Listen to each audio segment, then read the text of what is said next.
Anunnaki return to Earth? The short answer is yes. There are clues that need to be heeded, and the prophecies of the Anunnaki return need to be fulfilled. So, when will the Anunnaki return? The answer to the second question has preoccupied mankind for millennia. But the question is not only if and when. What will the return signal, and what will it bring with it? Will it be a benevolent coming, or, as when the Deluge was looming, bring about the end? Which prophecies would come true? A Messianic Time, the Second Coming, a new beginning, or perhaps a catastrophic apocalypse, the ultimate end, Armageddon? It is the last possibility that shifts these prophecies from the realm of theology or mere curiosity to a matter of mankind's very survival. For Armageddon, also known as Har-Megiddo, a term that has come to denote a war of unimagined calamitous scope, is in fact the name of a specific place in a land that has been subjected to threats of nuclear annihilation. In the 21st century BCE, a war of the kings of the East against the kings of the West was followed by a nuclear calamity. 21 centuries later, when BCE changed to AD, mankind's fears were expressed in a scroll hidden in a cave near the Dead Sea that described a great and final war of the sons of light against the sons of darkness. Now again, in the 21st century AD, a nuclear threat hangs over the very same historical place. It is enough reason to ask, will history repeat itself? Does history repeat itself in some mysterious way every 21 centuries?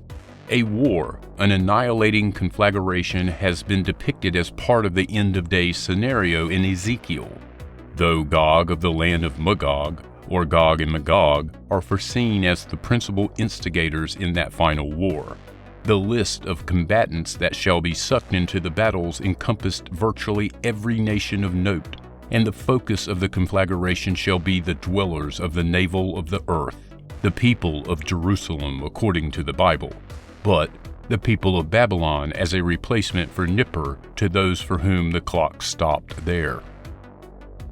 It is a spine-chilling realization that Ezekiel's list of those widespread nations that will engage in the final war actually begins with Persia, which is modern-day Iran, the very country whose leaders seek nuclear weapons with which to wipe off the face of the earth the people who dwell where Har-Megiddo is. Who is that Gog of the land of Magog? And why does that prophecy from 2.5 millennia ago sound so much like current headlines? Does the accuracy of such details in the prophecy point to the time when the Anunnaki return? To our time? To our century? Armageddon, a final war of Gog and Magog, is also an essential element of the end-of-days scenario of the New Testament's prophetic book, Revelation. It compares the instigators of the apocryphal events to two beasts, one of which make fire come down from heaven to earth in sight of men. Only an enigmatic clue is given for its identity. Here is wisdom. Let him that hath understanding count the number of the beast. It is the number of a man, and his number is 666. Many have attempted to decipher this mysterious number 666, assuming it is a coded message pertaining to the end of days. Because the book was written when the persecution of Christians in Rome began, the accepted interpretation is that the number was a code for the oppressor emperor Nero, the numerical value of whose name in Hebrew added up to 666.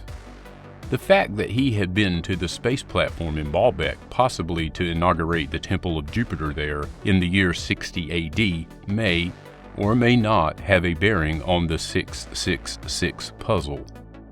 That there could be more to 666 than a connection to Nero is suggested by the intriguing fact that 600, 60, and 6 are all basic numbers of the Sumerian sexagesimal system, so that the code might hark back to some earlier text.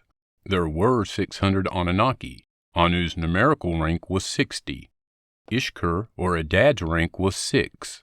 Then, if the three numbers are to be multiplied rather than added, we get 666 equals 600 times 60 times 6 equals 216,000, which is the familiar 2,160, a zodiacal age, times 100, a result that can be speculated on endlessly. Then there is the puzzle that when 7 angels reveal the sequence of future events, they do not link them to Rome. They link them to Babylon. The conventional explanation has been that, like the 666 was a code for the Roman ruler, so was Babylon a code for the word Rome.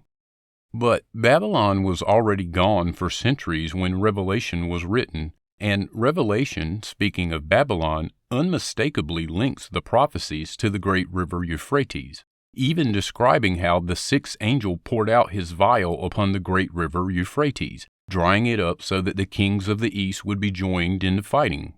The talk is of a city or land on the Euphrates, not on the Tiber River. Since Revelation's prophecies are of the future, one must conclude that Babylon is not a code.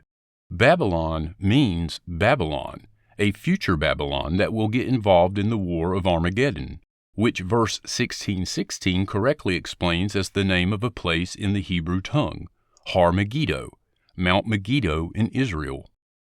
Essentially, it is a war involving the Holy Land. If that future Babylon is indeed today's Iraq, the prophetic verses are again chilling, for as they foretell current events leading to the fall of Babylon after a brief but awesome war, they predict the breakup of Babylon, or Iraq, into 3 parts. Like the book of Daniel, which predicted phases of tribulations and trying stages in the Messianic process, so has Revelation tried to explain the Old Testament prophecies by describing a first Messianic age with a first resurrection lasting 1,000 years, followed by a satanic reign of 1,000 years, and then a second Messianic time and another resurrection, and thus the second coming. Unavoidably, these prophecies triggered a frenzy of speculation as the year 2000 AD approached. Speculation regarding the millennium as a point in time in the history of mankind and the earth when prophecies would come true. However, the prophecies appear to envision not a linear timeline but a cyclical repetition of events. Inherent in this cyclical plan of history is the concept of God as an everlasting divine entity who had been present at the beginning when heaven and earth were created, and who will be there at the end of days, when his kingdom shall be renewed upon his holy mount. It is expressed in repeated statements from the earliest biblical assertions through the latest prophets, and when God announced through Isaiah, "I am He, I am the first and also the last I am. From the beginnings the ending I foretell, and from ancient times the things that are not yet done." And equally so twice in the New Testament's book of Revelation. "I am Alpha and Omega, the beginning and the ending, saith the Lord, which is, and which was, and which will be." Indeed, the basis for prophecy was the belief that the end was anchored in the beginning, that the future could be predicted because the past was known. This belief, which is restated in Psalms, in Proverbs, and the book of Job, was viewed as a universal divine plan for the whole earth and its nations. This cyclical element of the biblical prophecies of the return leads us to one current answer to the question of when. A cyclical revolution of historical time was found, if you recall, in Mesoamerica, resulting from the meshing, like the gears of wheels of 2 calendars, creating the bundle of 52 years, on the occurring of which Quetzalcoatl, also known as Thoth and Ningizida, promised to return. And that introduces us to the so-called Mayan prophecies, according to which the end of days was to come about in 2012 AD. December 21st, 2012 was a date derived from the fact that in that year, the time unit called a Baktun would complete its 13th turn. Since a Baktun lasts 144,000 days, it is some kind of a milestone. Some errors and fallacious assumptions in this scenario were pointed out by Zecharia Sitchin at the time. The first is that the Baktun belongs not to the two meshing calendars with the 52-year promise, but to a third, and much older calendar called the Long Count. It was introduced by the Olmecs, Africans who had come to Mesoamerica when Thoth was exiled from Egypt, and the count of days actually began with that event, so that day one of the Long Count was in what we date as August 3113 BCE. Glyphs in that calendar represented the following sequence of units. These units, each a multiple of the previous one, thus continued beyond the Baktun with ever-increasing glyphs. But since Mayan monuments never reached beyond 12 Baktuns, whose 1,728,000 days were already beyond the Maya existence, the 13th Baktun appears as a real milestone. Besides, Mayan lore purportedly held that the present sun or age would end with the 13th Baktun.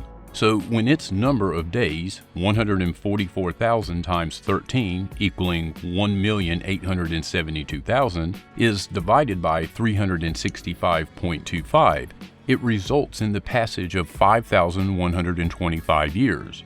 When the 3,113 BC date is deducted, the result is the year 2012 AD. This was exciting as well as an ominous prediction. But the date had been challenged already a century before by scholars who pointed out that as the list indicates, the multiplier, and thus the divider, should be the calendar's own mathematically perfect 360 and not 365.25. That way, the 1,872,000 days result in 5,200 years. A perfect result because it represents exactly 100 bundles of Thoth's magical number 52.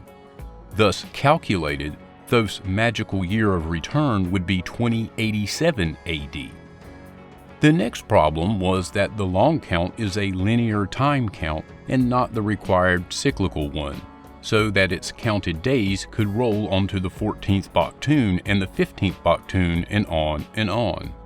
All that, however, does not eliminate the significance of a prophetic millennium. Since the source of millennium as an eschatological time had its origins in Jewish apocryphal writings from the 2nd century BCE, the search for meaning must shift in that direction. In fact, the reference to 1,000, a millennium, as defining an era had its roots way back in the Old Testament. Deuteronomy 7:9 assigned to the duration of God's covenant with Israel a period of 1,000 generations, an assertion repeated in 1 Chronicles 16:15 when the Ark of the Covenant was brought to Jerusalem by David. The Psalms repeatedly applied the number 1,000 to Yahweh, His wonders, and even to His chariot. Directly relevant to the issue of the end of days and the return is the statement in Psalms 90, verse 4, a statement attributed to Moses himself, that said of God, that 1,000 years in thy eyes are but as one day that has passed.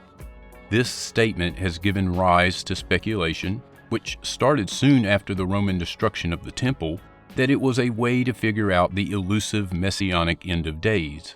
If creation, the beginning, according to Genesis, took God 6 days, and a divine day lasts 1,000 years, the result is a duration of 6,000 years from beginning to end. The end of days, it has thus been figured, will come in the Anno Mundi year of 6,000.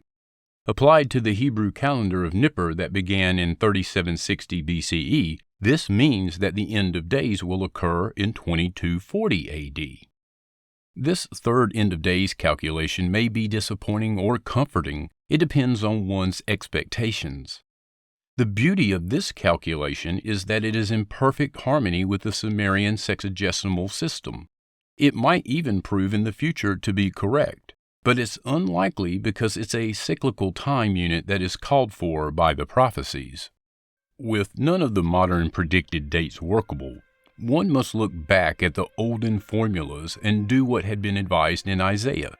Look at the signs backwards. We have 2 cyclical choices, the divine time, orbital period of Nibiru, and the celestial time of the Zodiacal precession. So, which one is it? That the Anunnaki came and went during a window of opportunity when Nibiru arrived at perigee, nearest the Sun and thus the closest to Earth and Mars, is so obvious that some researchers used to simply deduct 3600 from 4000 as a round date for Anu's last visit, resulting in 400 BCE, or deduct 3600 from 3760, when the Nippur calendar began, as the Maccabees did, and arrive at 160 BCE.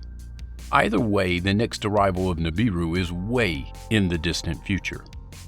In fact, as the viewer now knows from the previous video, Nibiru arrived earlier, circa 560 BCE. When considering that digression, one must keep in mind that the perfect SAR, which was 3600, has always been a mathematical orbital period because celestial orbits of planets, comets, and asteroids digress from orbit to orbit due to the gravitational tug of other planets near which they pass. To use the well-tracked Halley's Comet as an example, its given period of 75 years actually fluctuates from 74 to 76. When it last appeared in 1986, it was 76 years. Extend Halley's digression to Nibiru's 3600 and you get a plus-minus variant of about 50 years each way.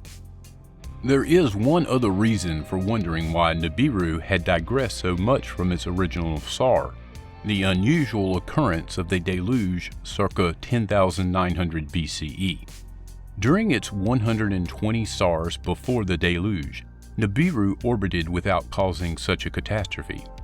Then something unusual happened that brought Nibiru closer to Earth. Combined with the slippage conditions of the ice sheet covering Antarctica, the deluge occurred. What was that something unusual? The answer may well lie farther out in the solar system, where Uranus and Neptune orbit, planets whose moons include some that inexplicably orbit in an opposite or retrograde direction, the way Nibiru does. One of the great mysteries in our solar system is the fact that the planet Uranus literally lies on its side. Its north-south axis faces the Sun horizontally instead of being vertical to it. Something gave Uranus a big whack sometime in its past, NASA's scientists said, without venturing to guess what the something was. Could that something be what caused the huge mysterious chevron scar and an unexplained cloud feature that NASA's Voyager 2 found on Uranus's moon, Miranda, in 1986, a moon that is different in numerous ways from the other moons of Uranus? Could a celestial collision of a passing Nibiru and its moons cause all of that? In recent years, astronomers have ascertained that the outer large planets have not stayed put where they were formed, but have been drifting outward away from the Sun. The studies concluded that the shift has been most pronounced in the case of Uranus and Neptune, and that can explain why nothing happened out there for many Nibiru orbits. Then, suddenly, something did.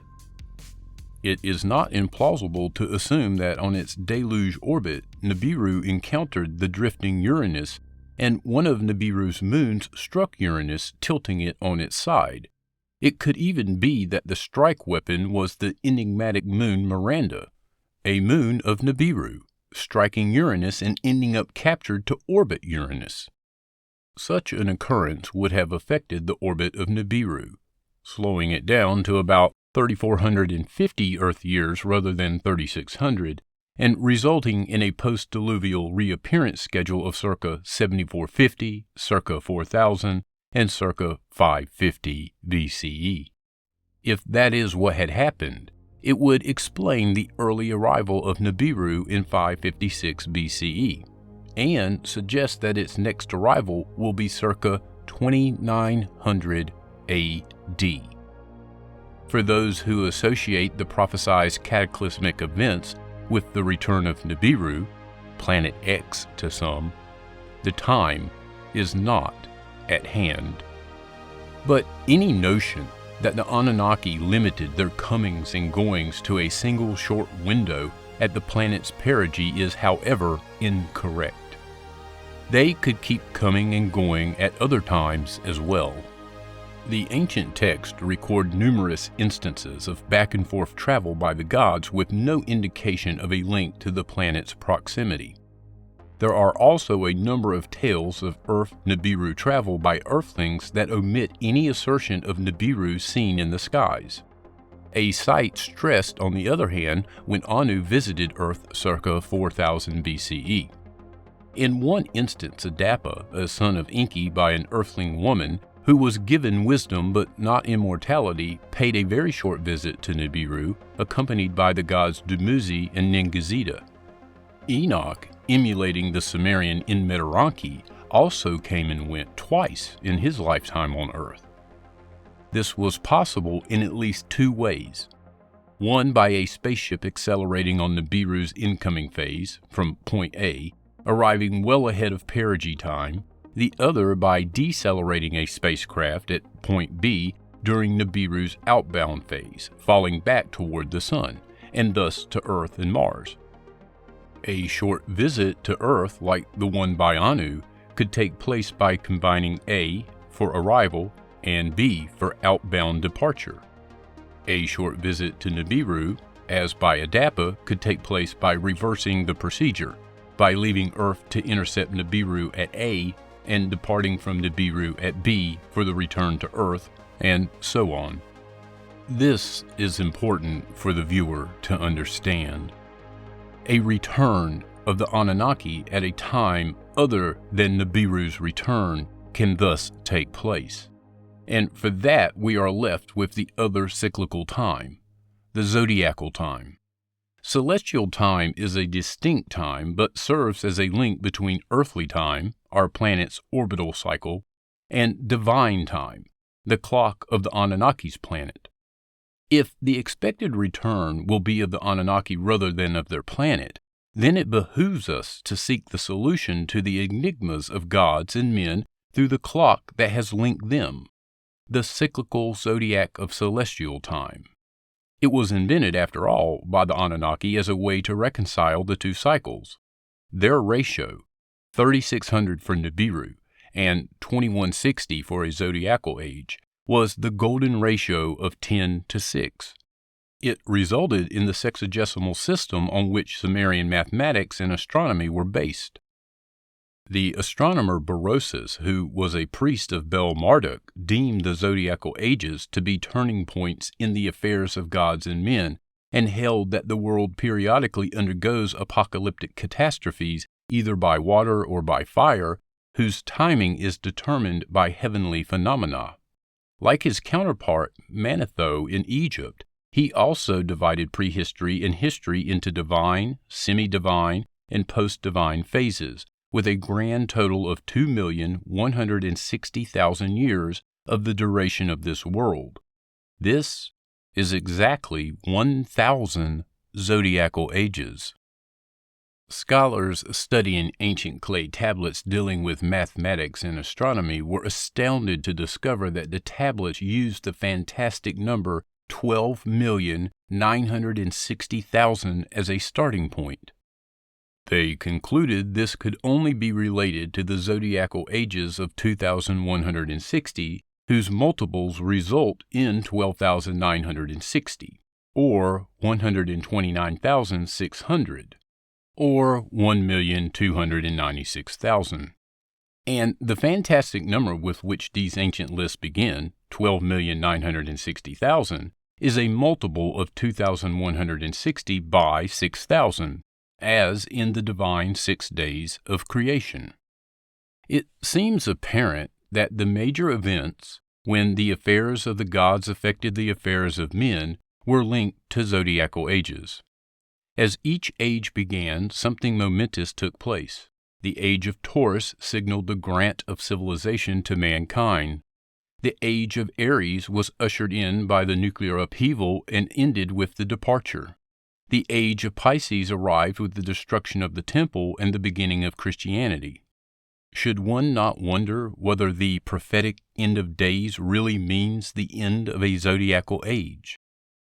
Were the time, times and a half of Daniel simply a terminology referring to zodiacal ages.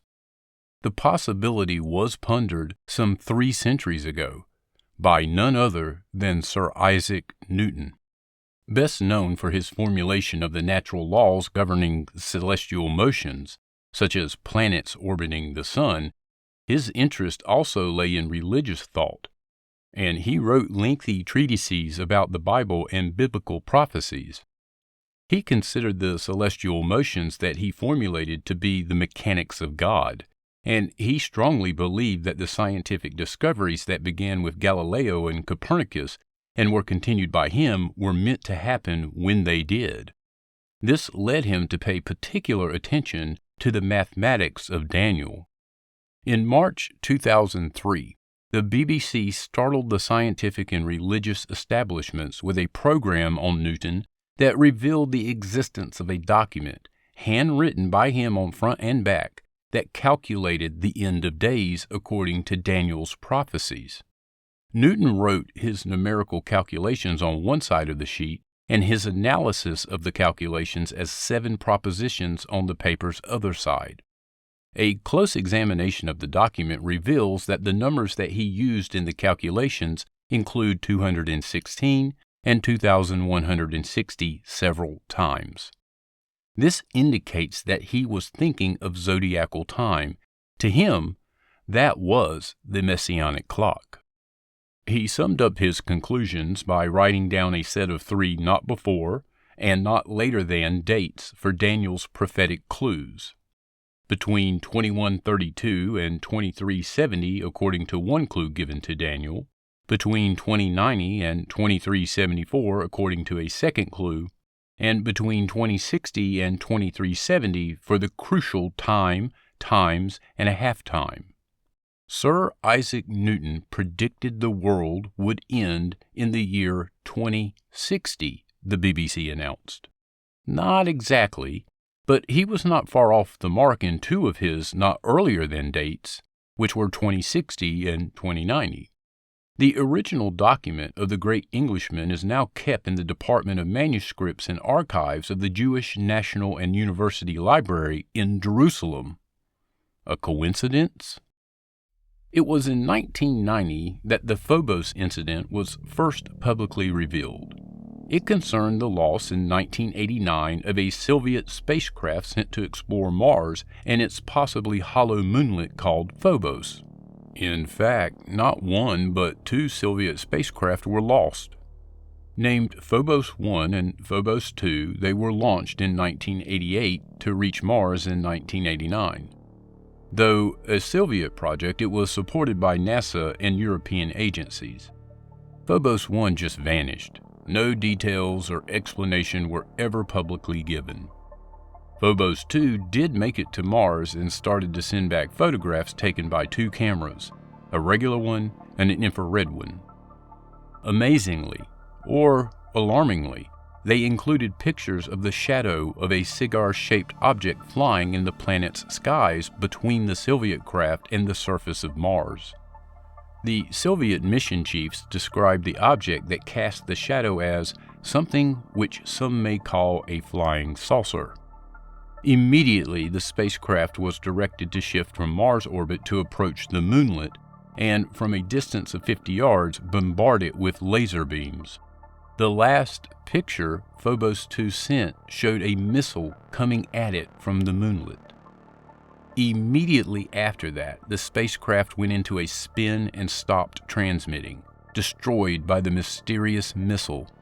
The Phobos incident remains officially an unexplained accident. In fact, right thereafter, a secret commission on which all the leading space nations were represented sprang into action. The commission and the document it formulated merit more scrutiny than they received, for they hold the key to understanding what the world's leading nations really know about Nibiru and the Anunnaki. The geopolitical events that resulted in the secret group's formation began with the discovery, in 1983, of a Neptune-sized planet by IRIS, NASA's infrared astronomical satellite, which scan the edges of the solar system not visually, but by detecting heat-emitting celestial bodies. The search for a 10th planet was one of its stated objectives, and indeed, it found one, determining that it was a planet because detected once and then again 6 months later, it was clearly moving in our direction. The news of the discovery made headlines, but was retracted the next day as a misunderstanding. In fact, the discovery was so shocking that it led to a sudden change in U.S.-Soviet relations, a meeting and an agreement for space cooperation between President Reagan and Chairman Gorbachev, and public statements by the President at the United Nations. I couldn't help at one point in my discussions privately with General Secretary Gorbachev, when you stop to think that we're all God's children, wherever we may live in the world, I couldn't help but say to him, just think how easy his task and mine might be in these meetings that we held if suddenly there was a threat to this world from some other species, from another planet, outside in the universe. We'd forget all the little local differences that we have between our countries, and we would find out once and for all that we really are all human beings here on this earth together. In our obsession with antagonisms of the moment, we often forget how much unites all the members of humanity. Perhaps we need some outside universal threat to make us recognize this common bound. I occasionally think how quickly our differences worldwide would vanish if we were facing an alien threat from outside this world. The working committee that was formed as a result of these concerns conducted several meetings and leisurely consultation until the March 1989 Phobos incident. Working feverishly, it formulated in April 1989 a set of guidelines known as the Declaration of Principles Concerning Activities Following the Detection of Extraterrestrial Intelligence, by which the procedures to be followed after receiving a signal or other evidence of extraterrestrial intelligence were agreed upon. The signal, the group revealed, might not be simply one that indicates its intelligent origin, but could be an actual message that may need decoding. The agreed procedures included undertakings to delay disclosure of the contact for at least 24 hours before a response is made. This was surely ridiculous if the message had come from a planet light years away. No, the preparations were for a nearby encounter. All of these events since 1983 and the missiles shot out from the moonlit Phobos indicate that the Anunnaki still have a presence, probably a robotic presence on Mars, their olden way station. That could indicate forethought, a plan to have a facility ready for a future revisit. It could certainly be seen as an intent for a return. The Earth-Mars cylinder seal presented in the last video is both a depiction of the past and a foretelling of the future because it bears a date indicated by the sign of two fishes, the age of Pisces. Does it tell us what had taken place in a previous age of Pisces will be repeated again in this age of Pisces? If the prophecies are to come true, if the first things shall be the last things, if the past is the future, the answer has to be yes. We are still in the age of Pisces. The return, the signs say, will happen before the end of our current age, which is sometime before 2150 AD.